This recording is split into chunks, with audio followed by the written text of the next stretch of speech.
حضرت علی ایک دن بازار کوفہ میں جا رہے تھے کہ آپ علیہ السلام نے ایک ذرہ عامر دیکھی جو آپ علیہ السلام کی گمشدہ ذرہ تھی۔ وہ ذرہ ایک یہودی کے پاس تھی۔ حضرت علی نے فرمایا، یہ ذرہ میری ہے، نہ میں نے بیچی ہے اور نہ ہی کسی کو دی ہے۔ یہودی بولا، ذرہ میری ہے اور یہ شخص جھوٹ بول رہا ہے۔ حضرت علی، جو اس وقت خلیفہ وقت تھے، معاملہ لے گئے قاضی شریح کی عدالت میں۔ عدالت کا منظر قاضی شریح نے حضرت علی سے فرمایا، اے امیر المومنین، کیا آپ کے پاس کوئی گواہ ہے؟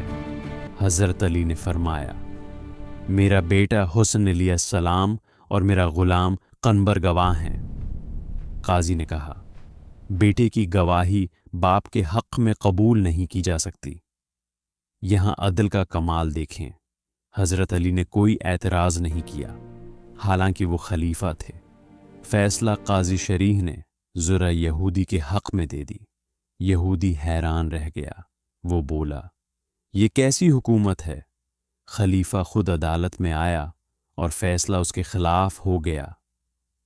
اسی وقت یہودی نے کہا، گواہی دیتا ہوں کہ یہ ذرہ واقعی علی کی تھی، میں نے راستے سے اٹھائی تھی اور وہ وہیں اسلام لے آیا۔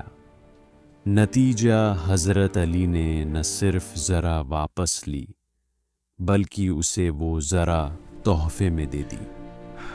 پیغام علی کا عدل صرف مسلمانوں کے لیے نہیں تھا، قانون سب کے لیے برابر تھا۔